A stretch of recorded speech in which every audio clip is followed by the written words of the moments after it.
At 57, my daughter said I was losing my memory, but it was a trap to take my pension and sell my villa. But what happened next shocked you. Hello, my dear listeners. Before I begin my story, I would be very happy if you subscribe and hit the like button. Please write in the comments which city or country you are listening from. Now enjoy the story. At the age of 57, I believed my life had finally settled into something calm. It wasn't perfect, but it was steady. My days followed a quiet routine: morning tea, small chores, and waiting for evening when my daughter came home. She was my only child. I had raised her with patience, discipline, and years of sacrifice I never spoke about. I truly believed that kind of effort created an unbreakable bond. That belief began to crack one evening. Instead of going straight to her room, my daughter sat beside me on the couch. She was closer than usual. Her voice was gentle, almost careful. "Mom," she said softly, "I think you've been forgetting things lately." I smiled and brushed it off. Everyone forgets things sometimes. Age does that. But she didn't stop there. She leaned forward slightly and added, "The doctor said it could be the beginning of a memory problem. Nothing serious yet, but we need to be careful." A doctor? I hadn't seen any doctor. Still, the word landed heavily in my chest. Fear feels different when it comes from your own child. It doesn't shout. It settles quietly and stays. From that moment on, something changed inside me. I began questioning myself. Did I lock the door? Did I already take my medicine? Whenever I hesitated, my daughter answered quickly, confidently, as if she knew better than I did. Slowly, without realizing it, I began trusting her memory more than my own. Days turned into weeks. Whenever I asked a question, she replied gently, "You forget things now? That's why I keep track for you." She said it kindly, and that kindness made it dangerous. One afternoon, she brought a file and placed it on the table like it was nothing important. Neatly stacked papers, clipped together. "These are pension documents," she said casually. "Just routine stuff from the office. You just need to sign." I asked one question, only one. "Everything's okay, right?" She smiled. "Of course." "Don't worry." I signed. I didn't read every line, not because I couldn't, but because I trusted her. Because she was my daughter. Because she had convinced me that my understanding wasn't reliable anymore. That moment, pen touching paper, felt ordinary. But it wasn't. It was the first step into something I didn't yet see. After that, papers appeared more often. Sometimes related to my pension. Sometimes labeled as bank verification. Sometimes just updates. Every time I hesitated, she reminded me how forgetful I was becoming. And every time I signed faster, afraid that questioning would prove her right. At night when the house was quiet, I lay awake replaying her words. "Memory problem." The phrase echoed in the silence. I began watching myself closely, almost harshly. If I misplaced something, I blamed myself. If I paused mid-sentence, I felt embarrassed. I wasn't shrinking physically, but mentally. Then came the first real warning sign. One morning, my pension didn't arrive. I checked again the next day. Still nothing. By the third day, confusion turned into anxiety. When I finally asked her, she didn't look surprised at all. "Oh, I'm taking care of it," she said calmly. "It's easier this way. You don't really remember these things anymore." Something about her tone felt final, like a decision had already been made without me. I didn't argue. I nodded. But deep inside, a quiet voice I had ignored for months whispered, "Since when does forgetting mean losing control of your life?" I started paying attention. Not loudly, not emotionally, but carefully. I noticed how confidently she spoke for me.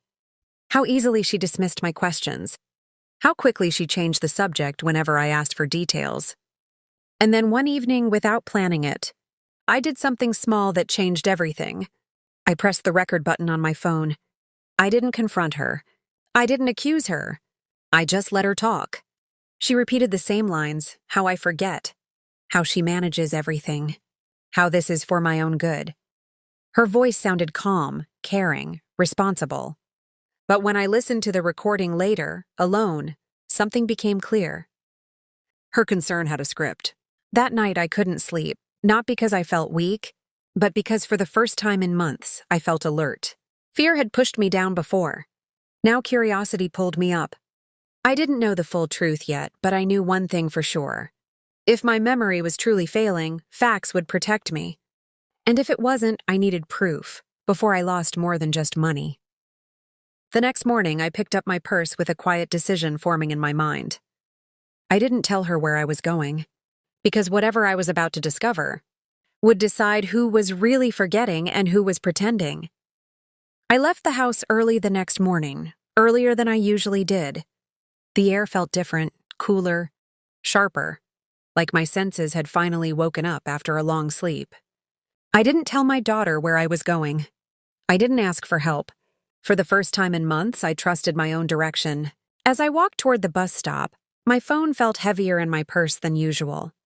Not because of its weight, but because of what it held. The recording from the night before played quietly in my mind.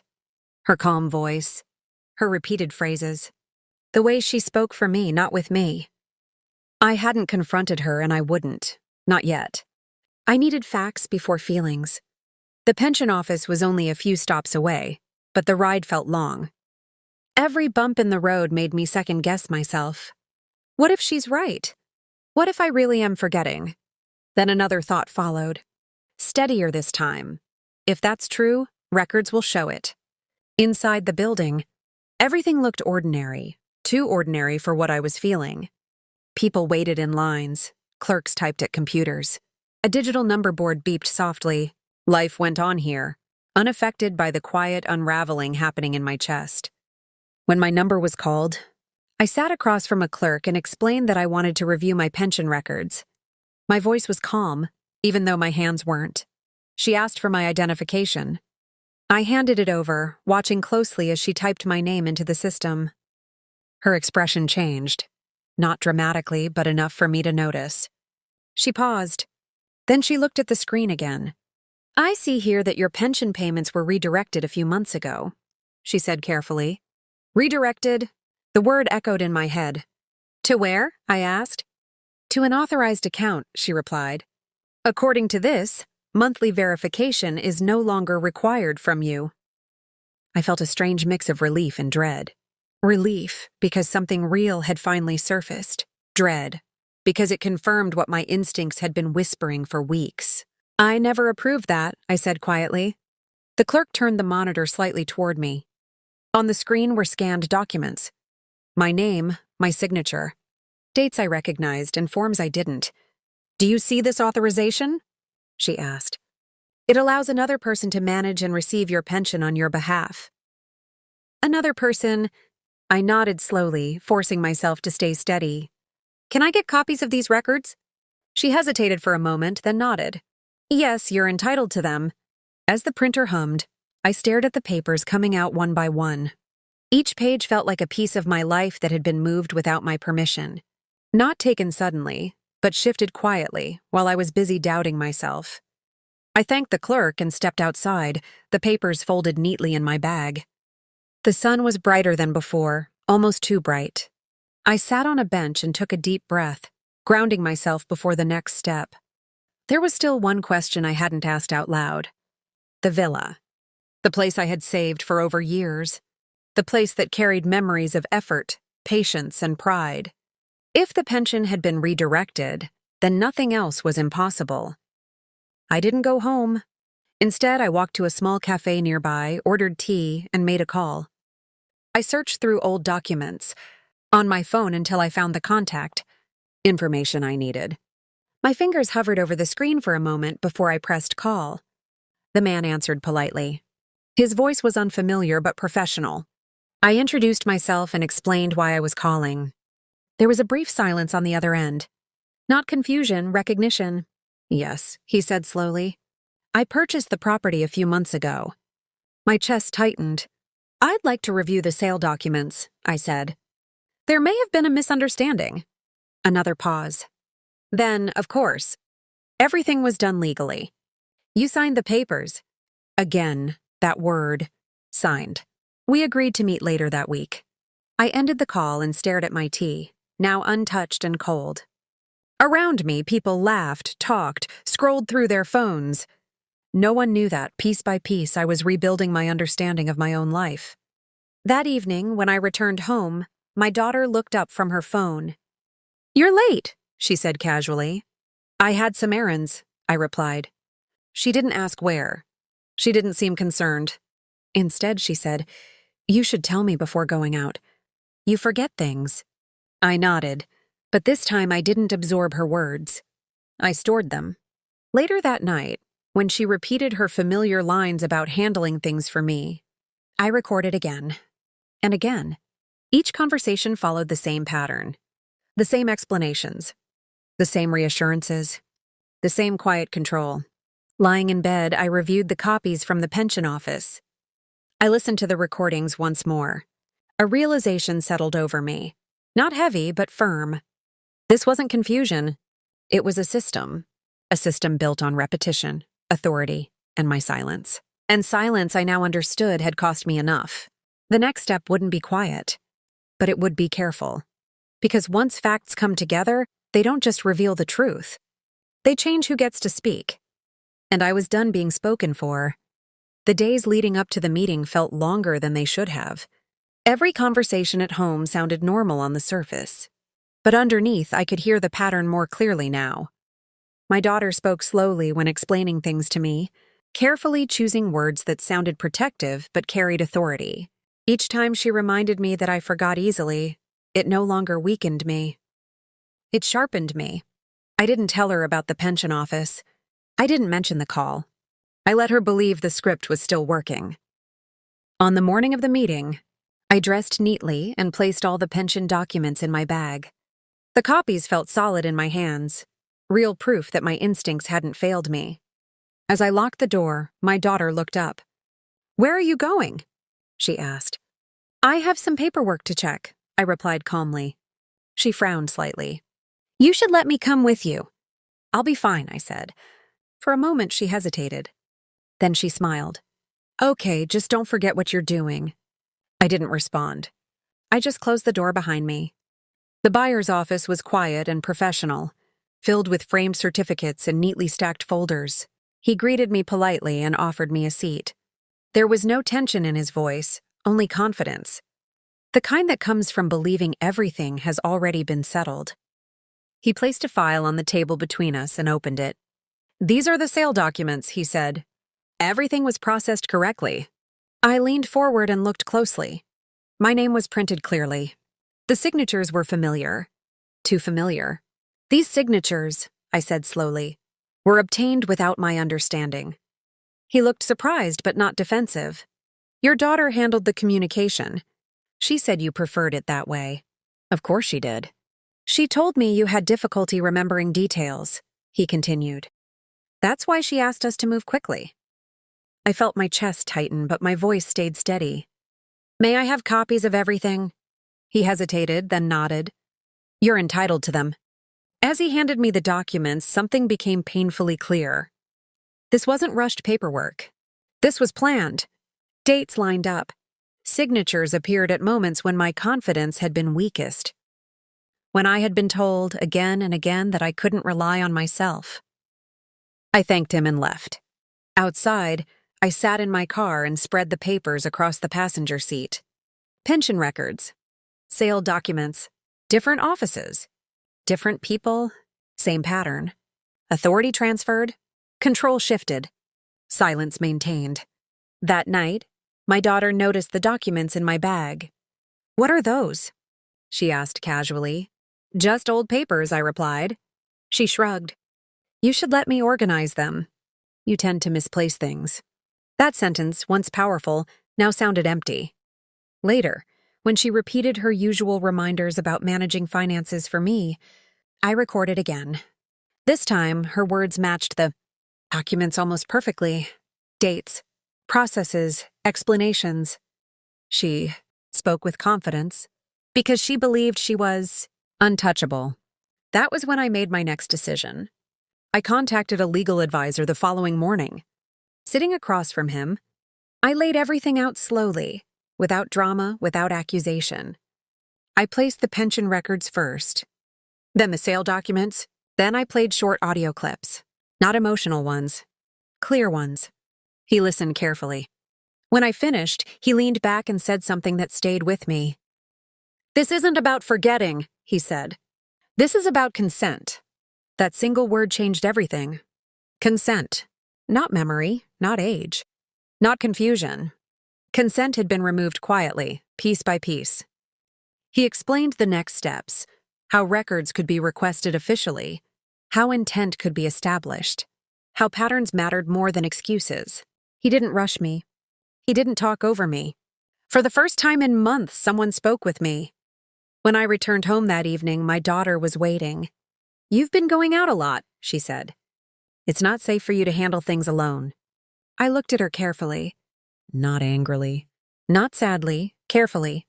"I'm capable," I said. She smiled, but it didn't reach her eyes. "You don't always realize when you're confused." That was the moment I knew.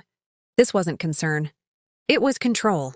That night I organized everything into folders, pension, property, recordings, notes, dates. I wrote timelines. I compared statements. I listened again, not to doubt myself, but to confirm patterns. And the patterns were clear. The next step would not be quiet, because silence had already done enough damage. I closed the folder and placed it on the table, knowing that once formal action began, nothing would return to the way it was before. But for the first time in a long time, that didn't scare me. It steadied me. Because when truth is supported by records, age stops being a weakness and becomes experience. And experience, I was about to learn, carries weight. The next morning didn't feel dramatic.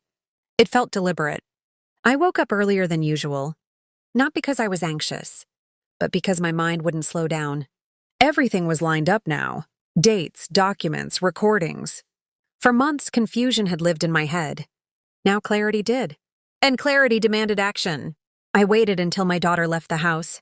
Once the door closed, the silence felt different. It wasn't heavy anymore. It was useful. I spread everything out across the dining table. Pension records on one side, property documents on the other. I arranged them by date, not by emotion. Each paper told part of the same quiet shift.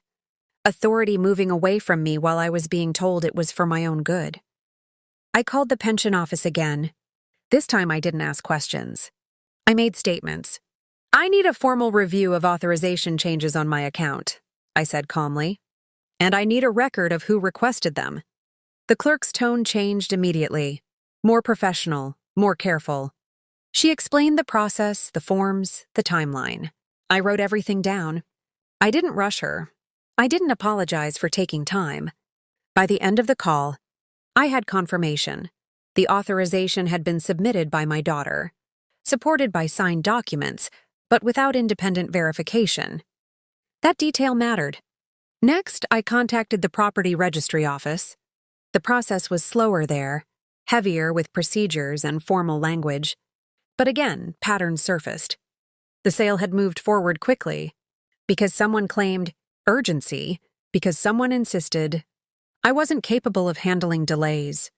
By noon, my bag was full of request forms and appointment slips. When my daughter came home that evening, she noticed immediately. "You look tired," she said. "Did you remember to eat?" "Yes," I replied. She hesitated. "You went out again?" "I had appointments." Her eyebrows tightened slightly. "You should really tell me these things." "I'm telling you now." She studied my face, searching for uncertainty. She didn't find it. That night, she tried a different approach. She sat close, spoke softly, and said, "I just worry about you. You don't always realize when you're overwhelmed." I let her talk. I recorded again. Her words hadn't changed, but my reaction had. Where they once made me shrink, they now revealed strategy. Concern layered over control. Reassurance used as direction.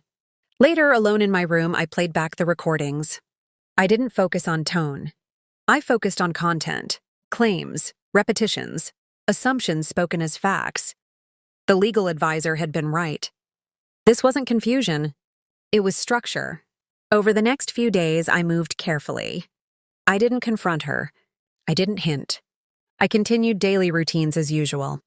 But quietly, I gathered official responses. Written confirmations, office stamps, reference numbers. Each document added weight. Then came the moment I hadn't expected. A letter arrived.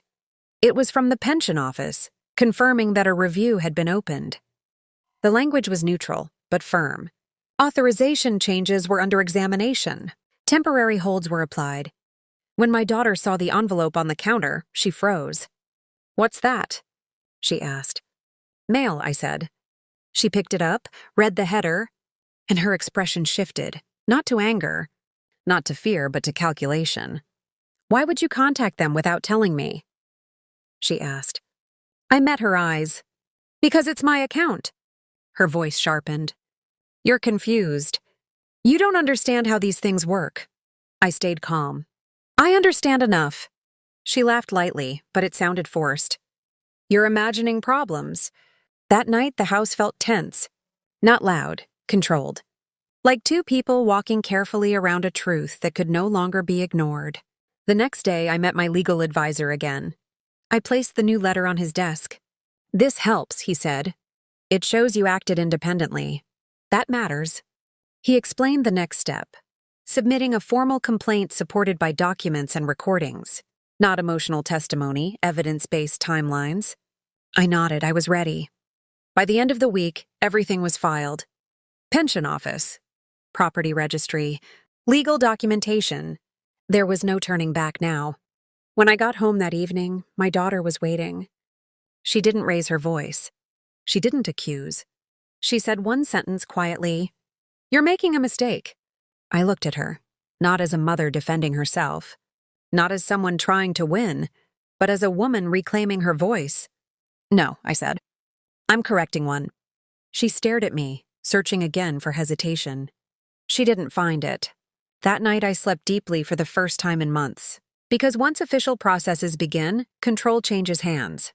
And the truth, when documented, doesn't need permission to move forward. But I also knew something else. The next phase wouldn't be paperwork.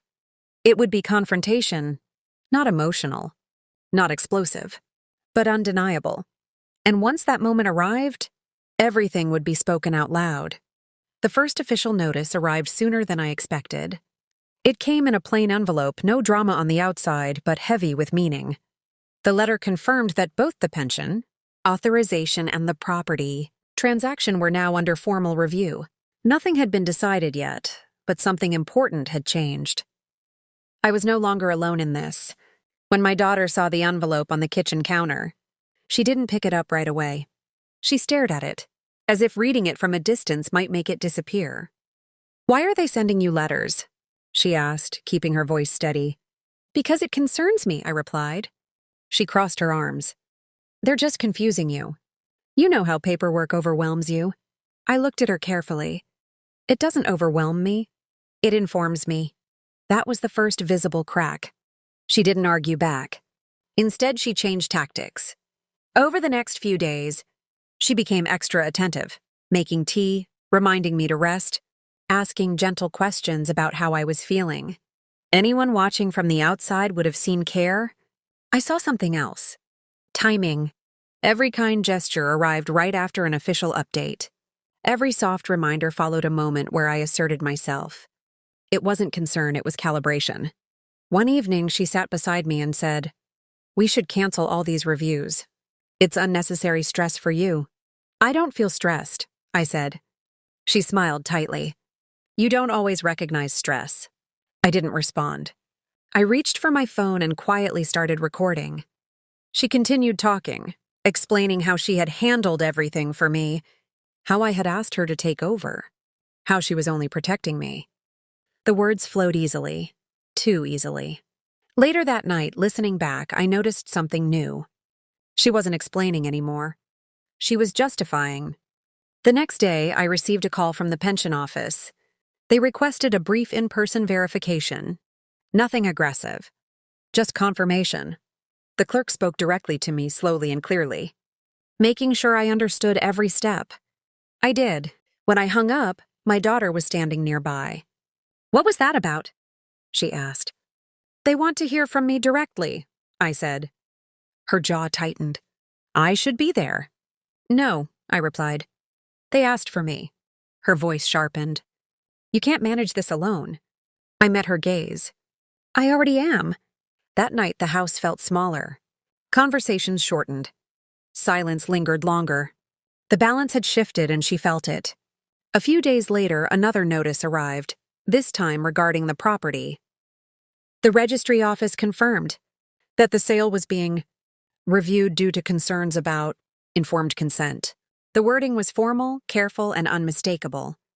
My daughter read it before I did. "You went behind my back," she said quietly. "I went forward," I replied. She looked stunned, not angry, not emotional, but unsettled. For the first time, she couldn't steer the conversation. "You're making me look bad," she said. I paused. "I'm telling the truth." Her voice dropped. "You're confused." I didn't raise mine. "I'm documented." That ended the conversation. Over the next week, I noticed subtle changes. She stopped reminding me that I forgot things. She stopped correcting my memory. Instead, she watched me, carefully, as if measuring how much ground she had lost. Meanwhile, I continued gathering what was requested. Timelines, clarifications, short written statements. I didn't dramatize anything. I didn't accuse. I simply described events as they happened, supported by records. My legal advisor reviewed everything and nodded. "This is strong," he said. "Not because of emotion, but because of consistency." Consistency. That word stayed with me. At home, the tension finally broke into confrontation, but not the kind I expected. One evening, my daughter said, "If this goes further, people will talk." I looked at her. "About what?" "About us," she replied. "About your condition." "My condition," I said slowly, "has never been diagnosed." She opened her mouth, then closed it again. That silence spoke louder than any argument. A few days later, I received confirmation. A preliminary finding showed irregular authorization.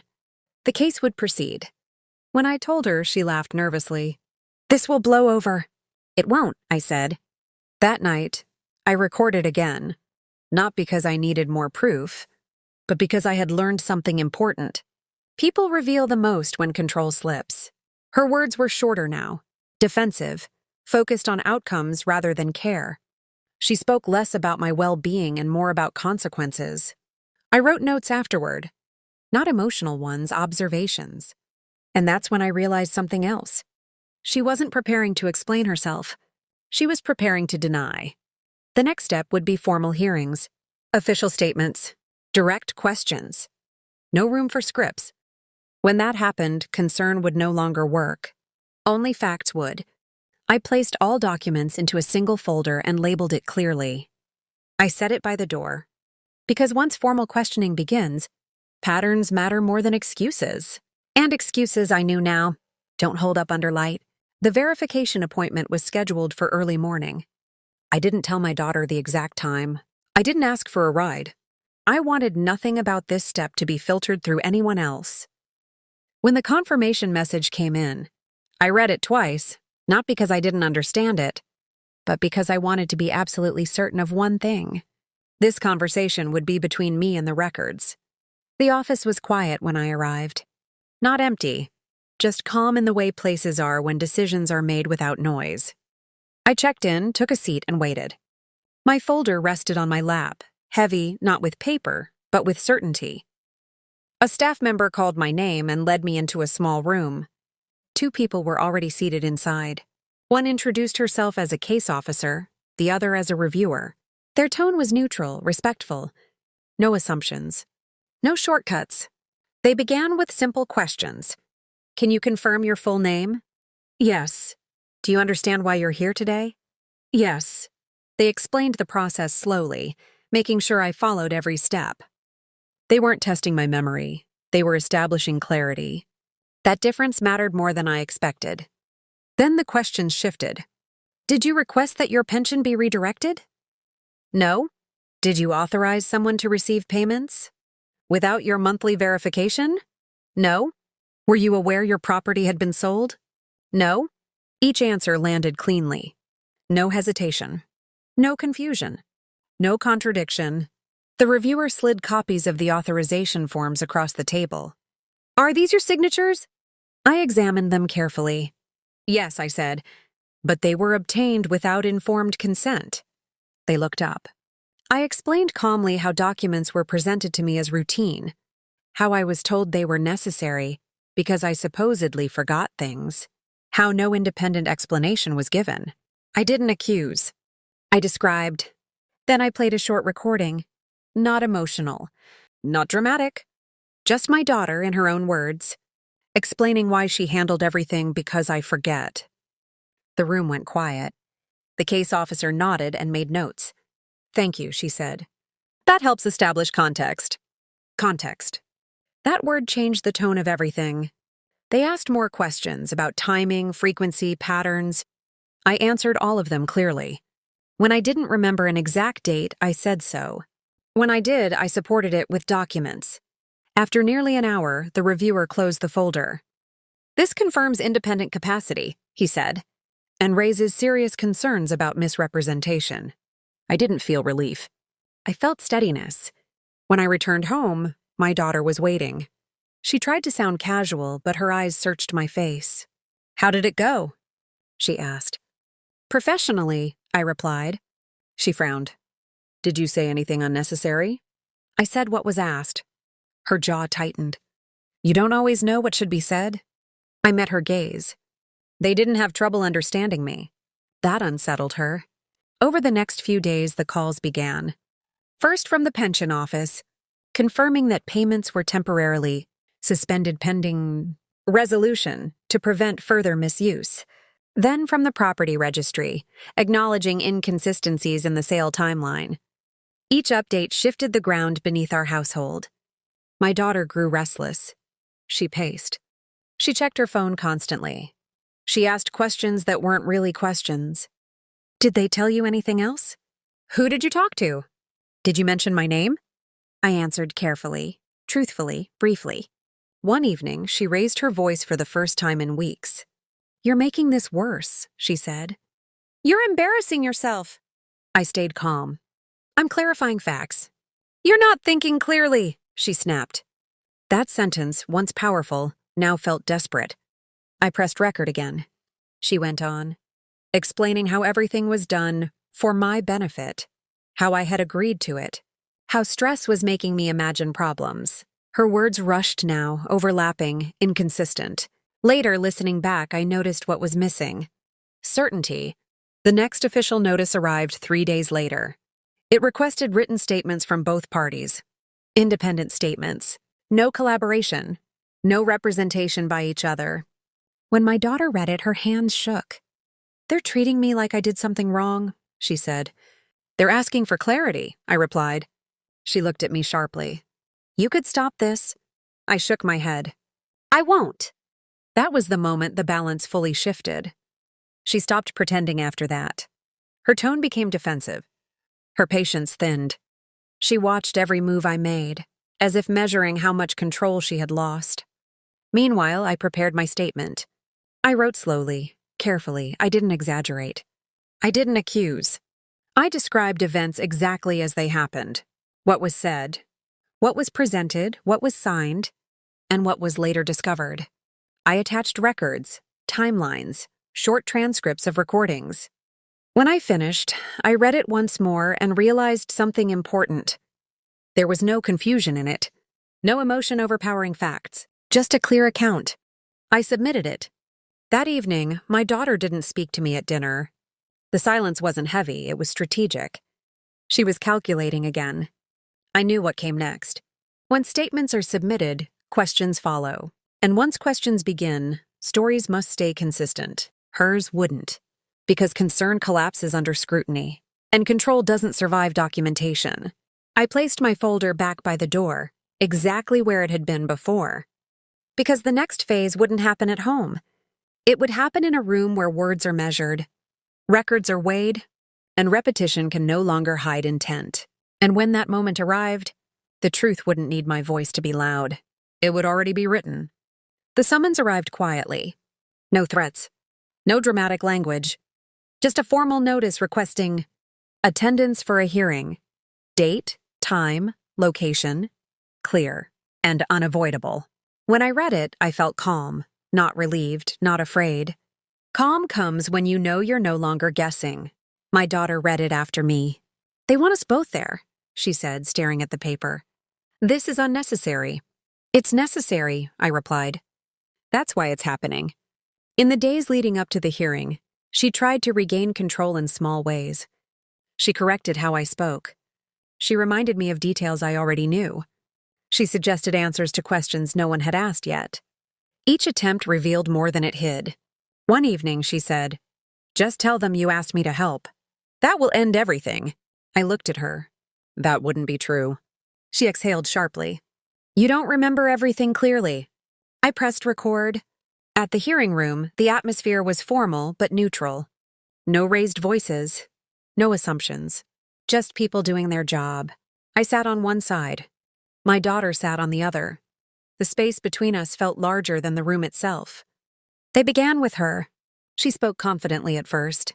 She explained how she had stepped in to help manage my affairs, how I had been overwhelmed, how she acted out of responsibility.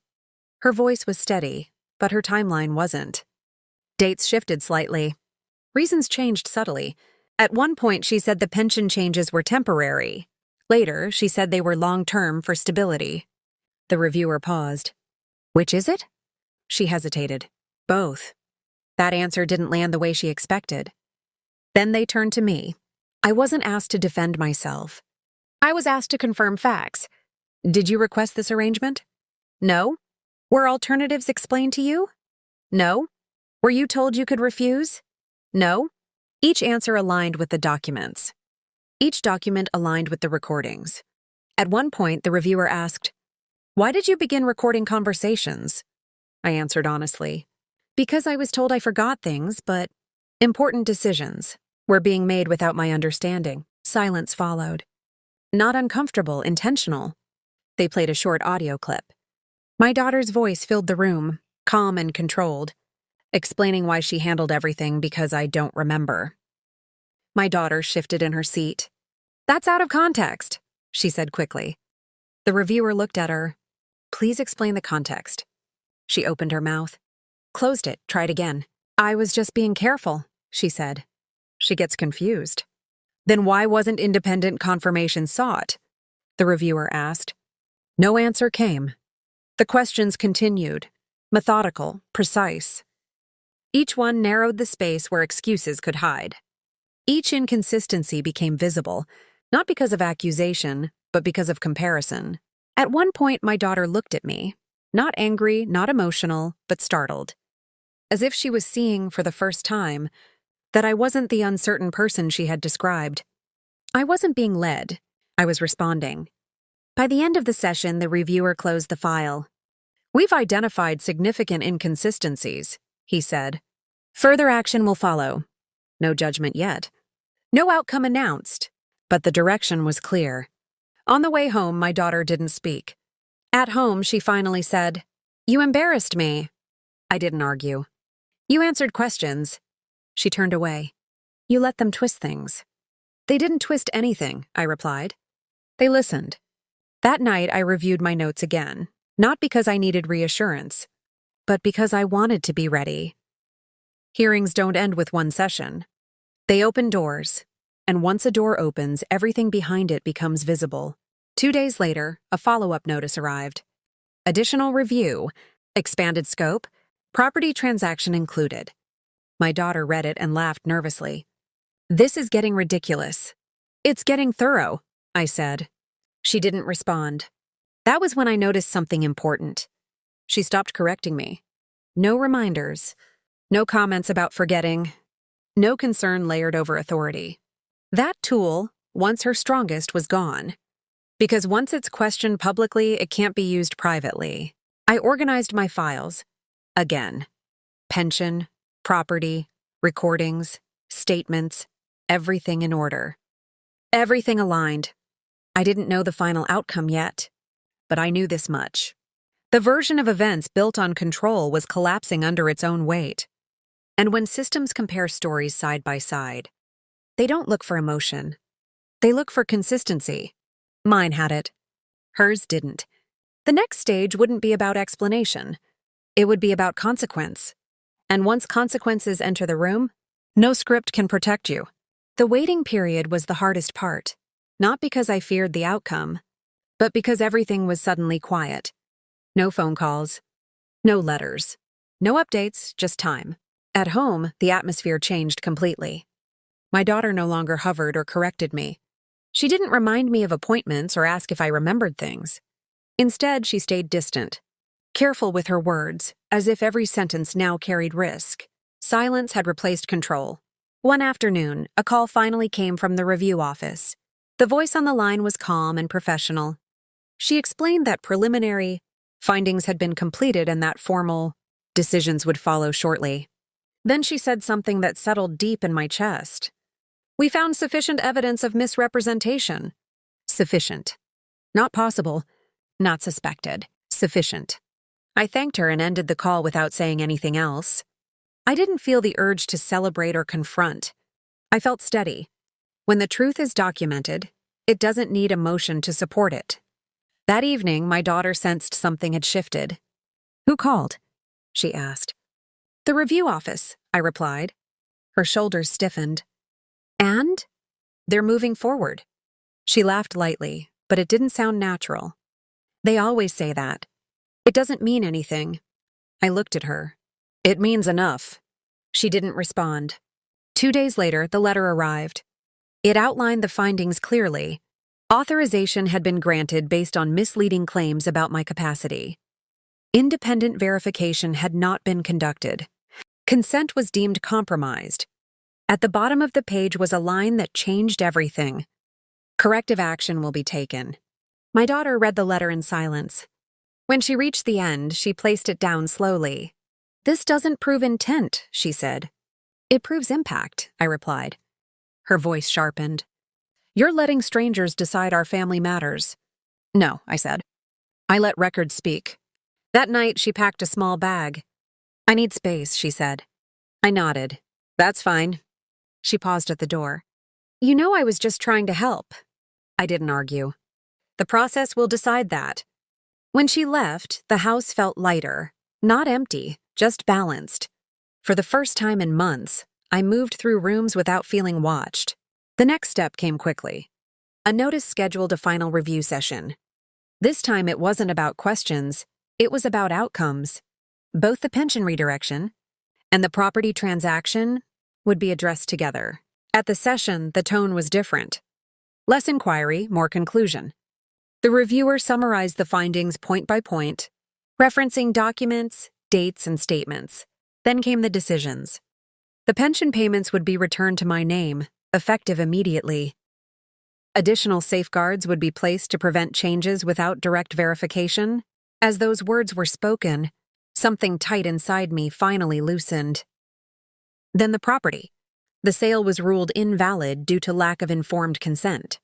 Steps would be taken to reverse the transaction and restore ownership to me.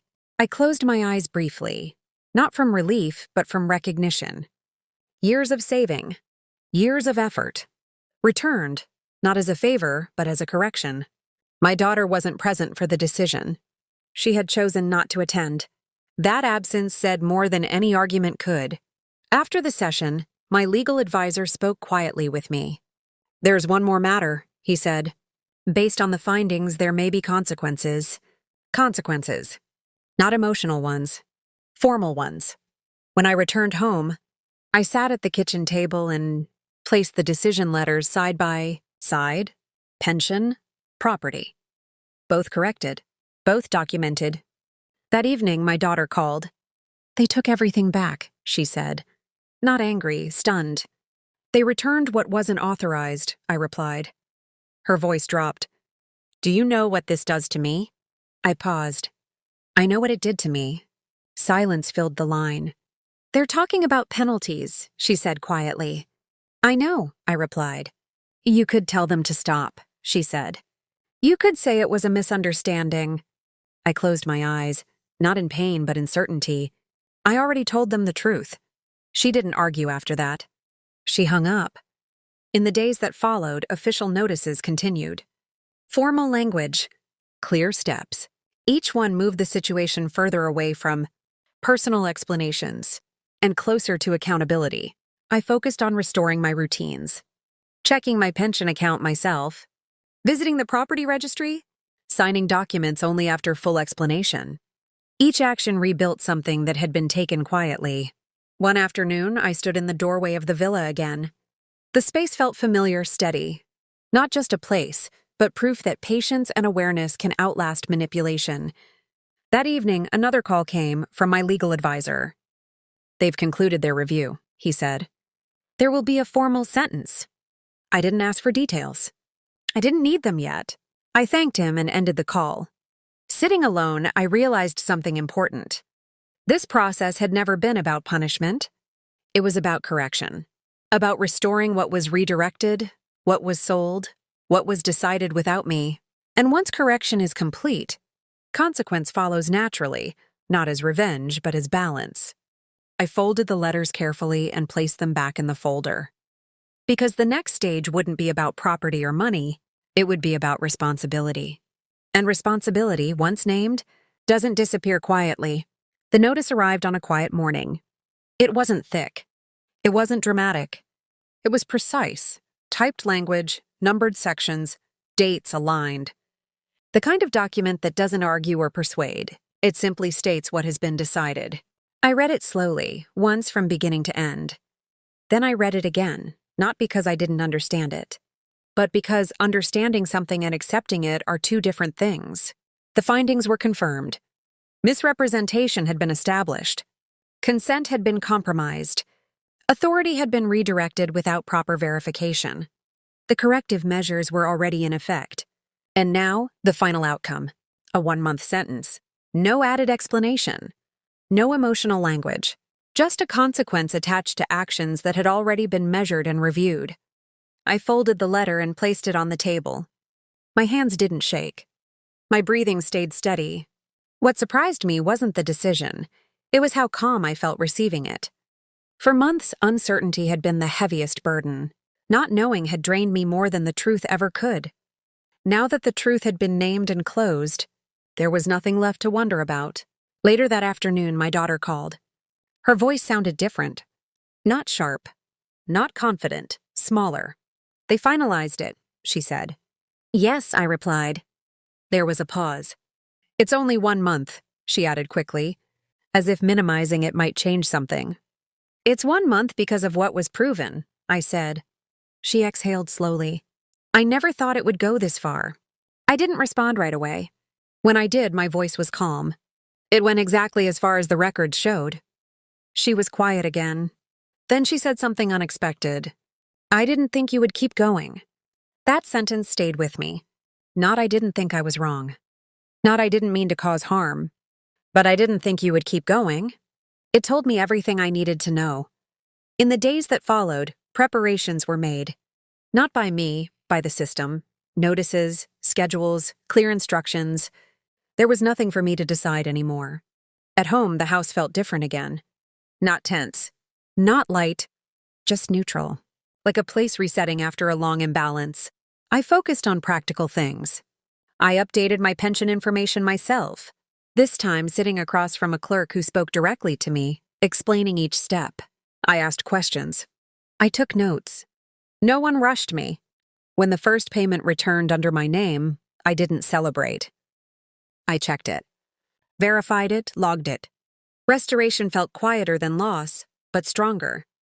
I visited the villa again, not to inspect it, but to sit inside it. I opened windows. I let air move through the rooms. I stood in the doorway and noticed something simple. Nothing about this place had changed. Only my access to it had. And access, I understood now, is often taken long before anyone notices. A few days before the sentence began, my daughter came home to collect some belongings. She moved through the house carefully, as if unsure of where she stood. "I didn't plan for this," she said suddenly. "I know," I replied. She looked at me.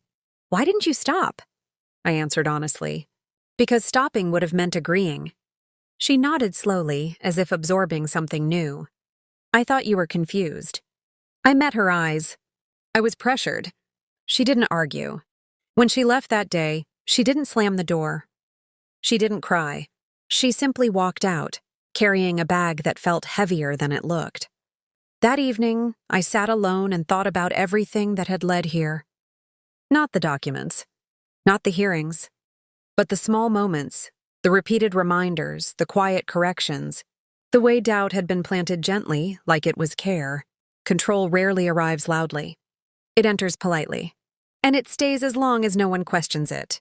The night before the sentence began, I received one last call from my legal advisor. He confirmed timelines and asked if I needed anything else. No, I said. Everything that needed correcting has been corrected. He paused. You handled this with clarity, he said. Clarity. That word felt right. The following morning, I woke up early, not from worry, but from habit. I made tea. I sat by the window.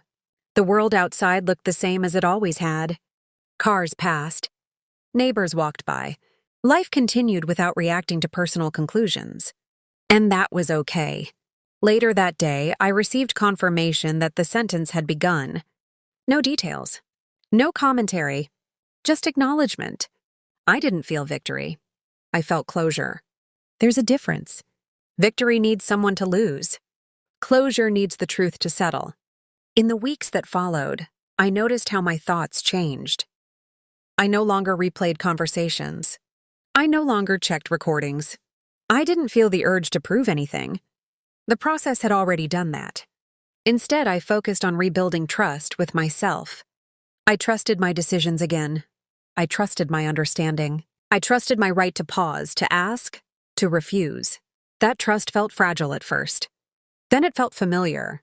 Because it had always been there, just buried under repetition and doubt. One afternoon, as I organized papers into a drawer instead of a folder, I realized something else. This wasn't the end. It was the return. The return of authority. The return of access. The return of self-direction. And with that return came a new responsibility. Not to control others, but to never again hand over control quietly. The final letter arrived, confirming completion of the sentence. 1 page, 1 paragraph, closed. I placed it in the drawer with the rest and closed it gently. There was nothing left to document. Only life to continue. This time on terms that included me, but I also knew something else. Restoration changes more than systems. It changes relationships. And the next part wouldn't be about what was decided. It would be about what comes after. When the process ends, and people are left to face what remains. When everything officially ended, the noise didn't return. No announcements. No apologies. No dramatic moments that tied things up neatly. What came instead was space, wide. Unfamiliar space where routine used to be shaped by someone else's voice. The house settled into a new rhythm. Mornings were slower. Evenings were quieter.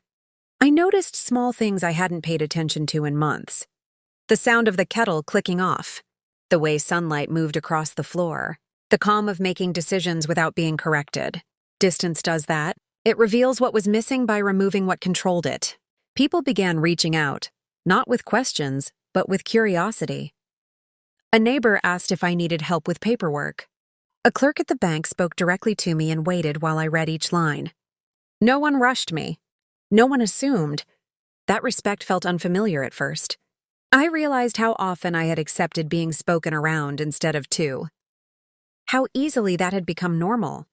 How quietly it had narrowed my world. I spent time rebuilding habits I had abandoned. I wrote reminders, not because I needed them, but because I wanted structure I chose myself. I kept a notebook where I logged appointments and notes. It wasn't evidence anymore. It was ownership. One afternoon, I found myself listening to an old recording by accident. I stopped it after a few seconds. I didn't need it. The voice that once made me question myself had lost its power. Power fades when it's exposed. My daughter didn't contact me for a while. When she did, the conversation was brief and careful. She spoke politely, neutral, like someone unsure of their position. "How are you?" she asked. "I'm well," I replied. That was it. No explanations. No arguments. No attempts to rewrite anything. We both understood that the version of our relationship that relied on authority was over. What replaced it, if anything, would have to be honest. Weeks passed. I noticed how my body responded to calm. Sleep noticed it first. Then my appetite. then my patience. Without constant self-doubt, energy returned, not all at once, but steadily. I went back to the villa on a quiet afternoon and sat near the window. I didn't inspect it or rearrange anything. I just sat. Ownership doesn't need proof once it's restored. What surprised me most wasn't relief. It was confidence. Not loud confidence. Quiet certainty. I trusted myself to read documents, to ask questions, to say I don't understand without embarrassment, to pause before signing anything, to take my time. Time, I learned, is a form of protection. Occasionally, memories surfaced. Moments where I had nodded instead of questioning, signed instead of reading, agreed instead of pausing. I didn't judge myself for them. Judgment would only replace one form of control with another. Understanding was enough. One evening, as I organized papers into permanent files, I realized something important. This process hadn't just restored accounts and property. It had reset boundaries. Boundaries aren't built with anger. They're built with clarity. And clarity doesn't shout, it stands.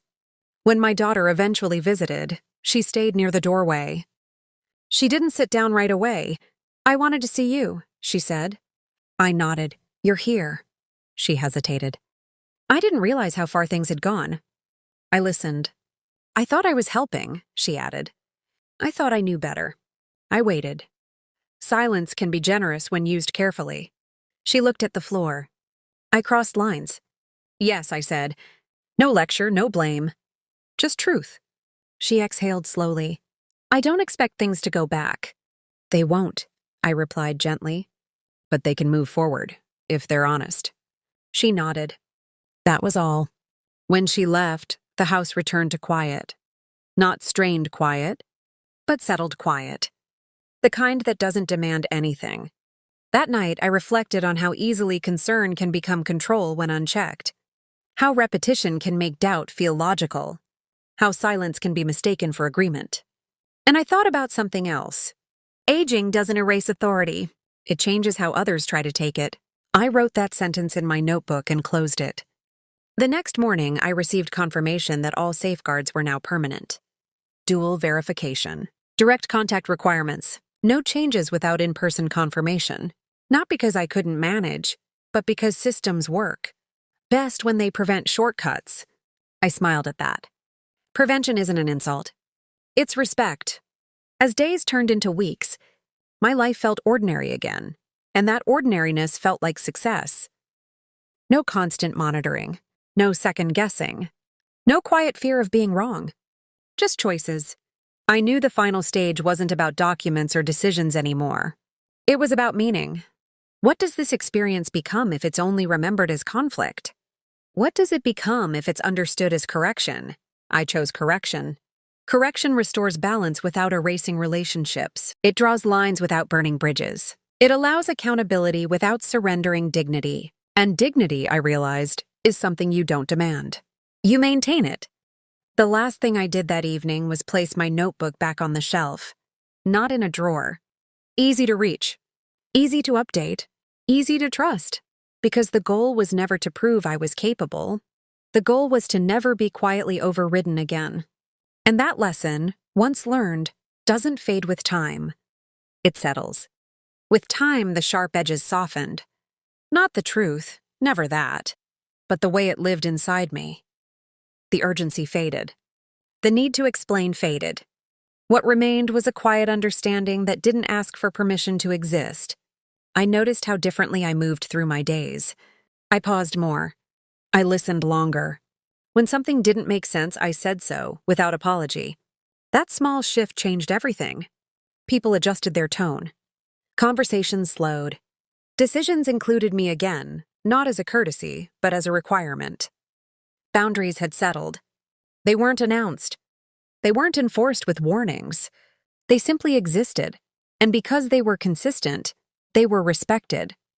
I thought often about how easily I had been guided away from myself. Not pushed, guided.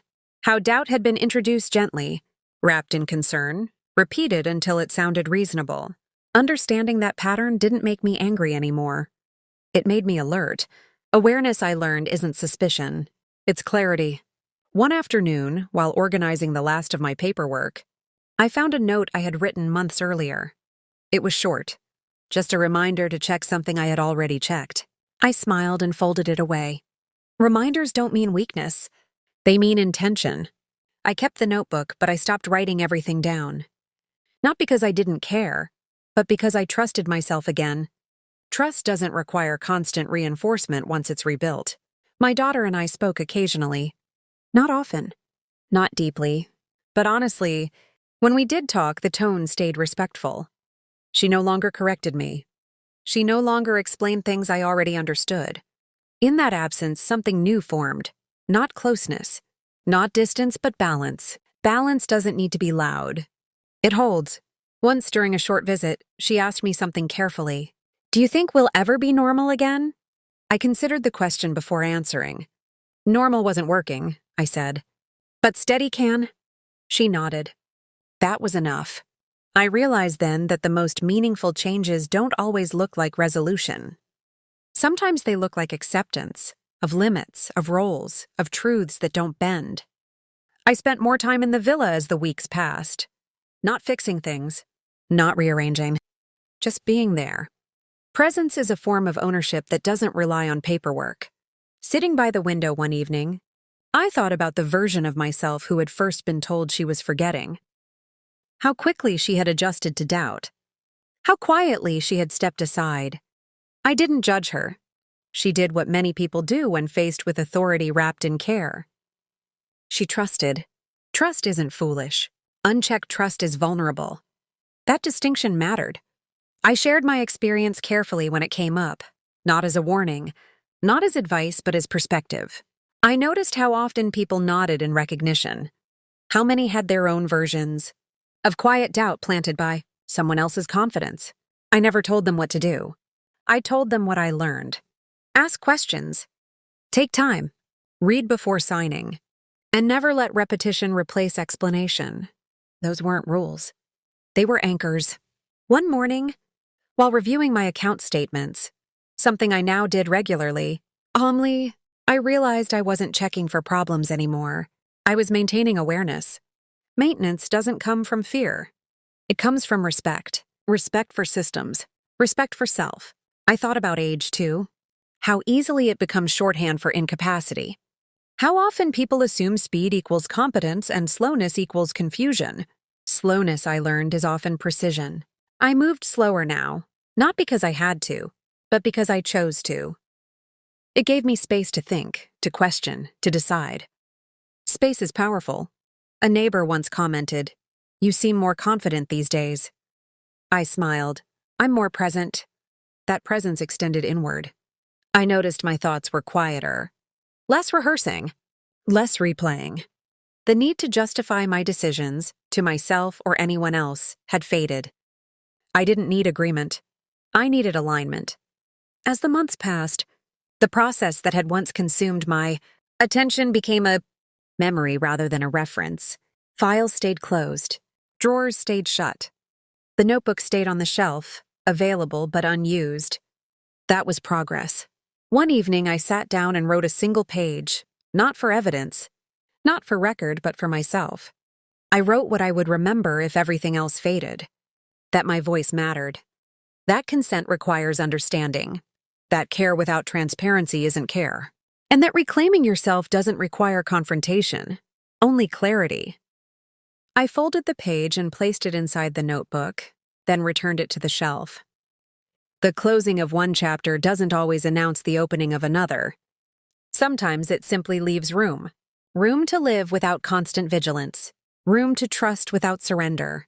Room to be guided by experience instead of fear. I knew the final part of this journey wasn't about outcomes or lessons. It was about integration, taking what happened and allowing it to inform, not define, the life that continued afterward. Because survival teaches urgency, but understanding teaches wisdom, and wisdom doesn't rush to speak. It waits until it's needed. The last thing that changed was the need to look back. Not because the past disappeared, but because it finally stopped asking for my attention. Everything that had needed correction had been corrected. Everything that had needed acknowledgement had been named. What remained was life, uninterrupted, unmonitored, and fully mine again. I returned to ordinary days without ceremony. Grocery lists, morning light, conversations that didn't require rehearsal, decisions that didn't need approval. These things might seem small, but they are the true markers of autonomy. When they return, you know something fundamental has been restored. I noticed how people interacted with me now. Clerks explained things without rushing. Professionals asked before assuming. Friends waited while I finished my thoughts.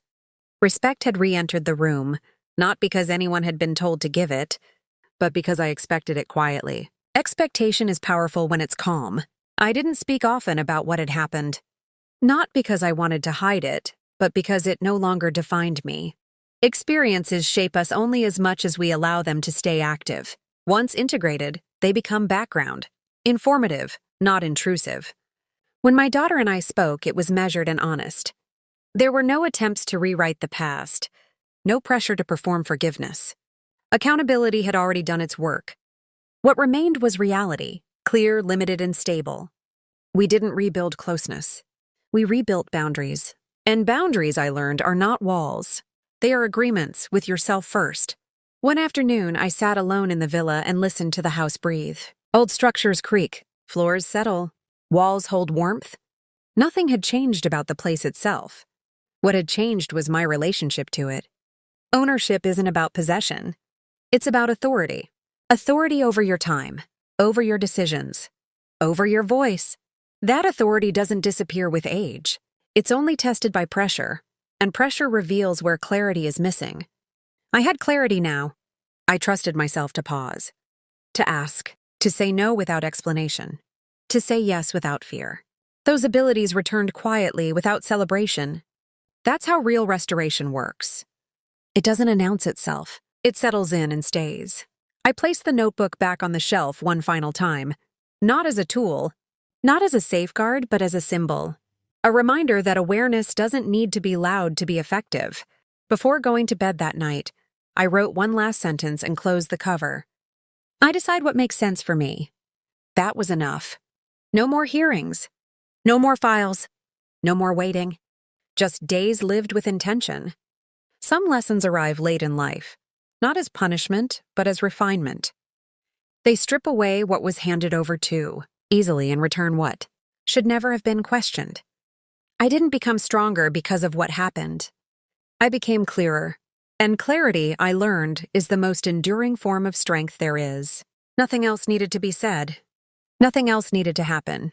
Life continued, with me fully present in it.